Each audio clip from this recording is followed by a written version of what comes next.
നല്ല മോളന്നെ കേട്ടാ. കണ്ടാ ചേച്ചീനെ കണ്ടാ, കുഞ്ഞു ചേച്ചീനെ കണ്ടോ?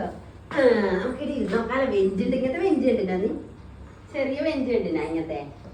കണ്ടിനാ? കണ്ടിട്ടല്ലേ?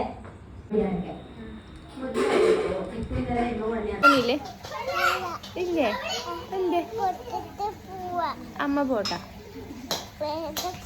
സ്കൂളത്തെ വിശേഷമല്ലോ. സ്കൂളിൽ ഓറഞ്ച് കസേര ഉണ്ടായിനോ? അതിലെ വാവ ഫുഡ് കഴിച്ചു. എന്ത് ഫുഡ് കഴിച്ചു? കഞ്ഞി വിറ്റതാ. സ്കൂളിൽ ഇഷ്ടമായിനാ വാവക്ക്?